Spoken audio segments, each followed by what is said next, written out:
Hello friends, welcome to my channel job Hunter. এই মুহূর্তে সবথেকে বড় update, government of India ministry of railways থেকে একটা নোটিফিকেশান প্রকাশ করেছে। আরপিএফ কনস্টেবল এবং আরপিএফ সাব ইন্সপেক্টরের যে পোস্টের যে নোটিফিকেশানটা তোমরা কয়েকদিন আগে প্রকাশ করেছিল, তার যে অ্যাপ্লিকেশান, ঠিক আছে, সেই অ্যাপ্লিকেশান অনলাইন যে আবেদন কবে থেকে শুরু হবে দেখে নাও। 15/4/2024 এবং ক্লোজিং ডেট রয়েছে 14/5/2024। এবং এই সম্পর্কে আরও কী বিস্তারিত এই যে নোটিফিকেশানটা রয়েছে, এই নোটিফিকেশানে রয়েছে সেই সমস্ত কিছুই আমি তোমাদের সঙ্গে আলোচনা করব। এখানে এডুকেশান কোয়ালিফিকেশান কত আছে, পে লেভেল কত রয়েছে, ঠিক আছে, তারপরে এজ তোমাদের কত থাকলে তোমরা আবেদন করতে পারবে এবং আবেদন ফিস কত লাগবে, এই সমস্ত বিষয় তোমাদের সঙ্গে আলোচনা করব। এবং অনেক তোমাদের জন্য সবথেকে বড় খুশির খবর আমার মনে হয়, যারা দীর্ঘদিন ধরে এই যে আরপিএফ কনস্টেবল এবং আরপিএফ সাব ইন্সপেক্টরের জন্য অপেক্ষা করেছিলে তাদের জন্য। তো চলো ভিডিওটা শুরু করা যায়। এবার দেখো কত বছর বয়স থাকলে তোমরা এই কনস্টেবলের জন্য আবেদন করতে পারবে। দেখো 18 থেকে 28 বছর যাদের বয়স রয়েছে, যে সমস্ত ক্যান্ডিডেট, তারা কিন্তু আবেদন করতে পারবে আরপিএফ কনস্টেবলের জন্য। এবং আরপিএফ যে সাব ইন্সপেক্টর বা এসআই পদটি রয়েছে, তার জন্য তোমরা 20 থেকে 28 বছর বয়স থাকলেই তোমরা আবেদন করতে পারবে। এবং এছাড়া এজ রিল্যাক্সেশন দেখো 5 বছরের ছাড় পাবে যারা এসসি এবং এসটি ক্যান্ডিডেট রয়েছে, এবং যারা ওবিসি ক্যান্ডিডেট রয়েছে তারা 3 বছরের ছাড় পাবে।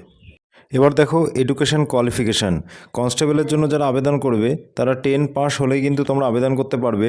এবং সাব ইন্সপেক্টর রয়েছে তাদের ডিগ্রি, অর্থাৎ যারা গ্র্যাজুয়েশন পাস করে রয়েছে তারাই কিন্তু এই যে সাব ইন্সপেক্টর পদটি রয়েছে এটার জন্য আবেদন করতে পারবে। এরপর দেখো নাম্বার অফ পোস্ট, অর্থাৎ কতগুলো ভ্যাকান্সি রয়েছে। যারা কনস্টেবলে রয়েছে 4208টা ভ্যাকান্সি, একটা হিউজ পরিমাণ ভ্যাকান্সি কিন্তু এই আরপিএফ থেকে বার করা হয়েছে। এবং সেক্ষেত্রে দেখে নাও এসআইয়ের সাব ইন্সপেক্টরের যে পোস্টটা রয়েছে সেটার জন্য রয়েছে 452টা পোস্ট, ঠিক আছে। টোটাল তোমাদের প্রায় 5000-এর কাছাকাছি কিন্তু টোটাল এই আরপিএফ যে নোটিফিকেশানটা বার করেছে তার টোটাল ভ্যাকান্সি প্রায় 5000-এর কাছাকাছি।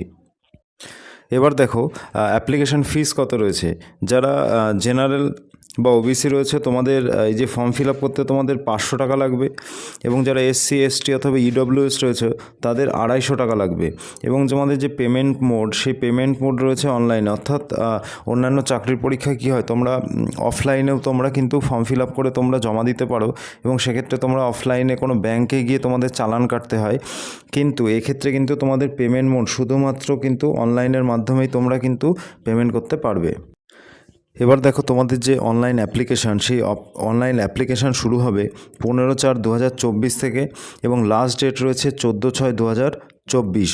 ইন্টারভিউ ডেট সম্পর্কে এখনও কিছু বলা হয়নি, এটা সম্পর্কে কিন্তু তোমাদের পরে বলা হবে।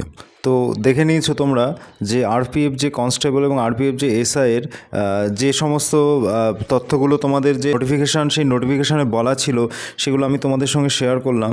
তো দেখো ভিডিওটা যদি ভালো লাগে তাহলে ভিডিওতে একটা লাইক, এবং তোমরা জব রিলেটেড যে কোনো ইনফরমেশান সর্বপ্রথম পেতে এই চ্যানেলটিকে তোমরা সাবস্ক্রাইব করে রেখে দিতে পারো। তো আশা করি তোমরা ভালো আছো এবং ভালো থাকবে, ভালো করে তোমরা প্রিপারেশান করো। তো তোমাদের হাতে 4 মাস মতো তোমরা কিন্তু হাতে টাইম পেয়ে যাবে। তো তোমরা ভালো করে প্রিপারেশান করো, এবং তোমরা এই যে চাকরির যে নোটিফিকেশানটা বেরিয়েছে সেই চাকরির পরীক্ষায় তোমরা নিজেদের যোগ্যতার পরিচয় দাও। তো আজকের ভিডিও এখানেই শেষ করছি।